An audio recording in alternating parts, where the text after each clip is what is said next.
So you would move forward one step and you would basically call for the lab investigations to have a definitive diagnosis in your particular case. And obviously, you would want to rule out whether it is an ACTH dependent or whether you're dealing with an ACTH independent Cushing's disease.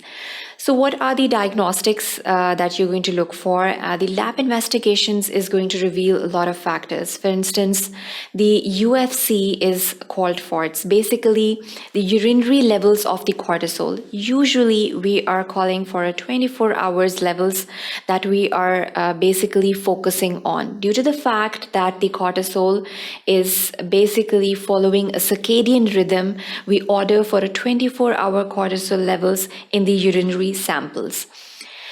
Then we also conduct a test which is known as the dexamethasone suppression test. Now this dexamethasone suppression test, it's basically a 48 hours low dose dexamethasone suppression test. Dexamethasone is basically a compound which is resembling the cortisol. So whenever you basically administer this low dose dexamethasone inside the body, it is going to suppress or it is going to have a negative feedback on the ACTH levels.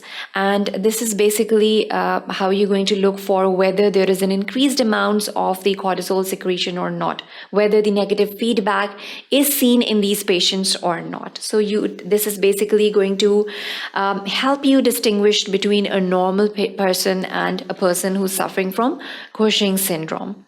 Then the elevated midnight serum or salivary samples of the cortisol are also taken into account over here.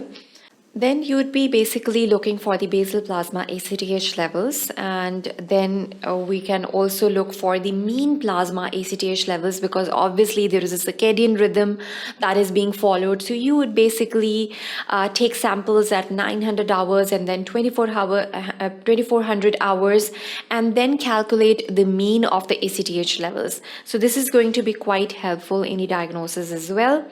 The CRH levels are also taken into account because obviously we are dealing with a complete axis.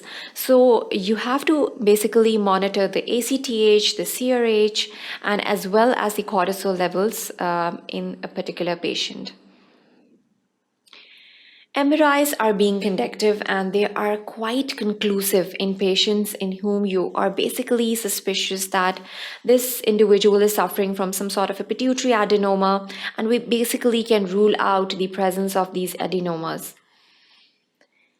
Then we have the inferior petrosal venous sampling. It is one of the criterias that we can look for in these patients.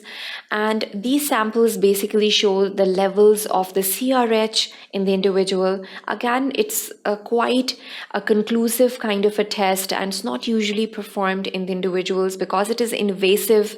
And we usually prefer conducting the blood tests for the individual, or either we refer to the radio imaging techniques to rule out any kind of tumorous conditions, whether it can be the pituitary adenomas, the adrenal adenomas, or either it can be the ectopic tumors, which are basically responsible for the secretion of the ACTH. So whatever the case is, we have to rely upon these three sets: the blood test, the radio imaging, and sometimes if we opt for, we can perform the invasive procedures as well to have a definitive diagnosis. But at the end of the conduction of all of these tests, we should have a definitive diagnosis, and we should be conclusive of the fact that what is the underlying pathology behind the Cushing syndrome. First of all, we have to definitively diagnose that we are dealing with Cushing syndrome, and then further move on with the underlying etiologenesis or the underlying pathogenesis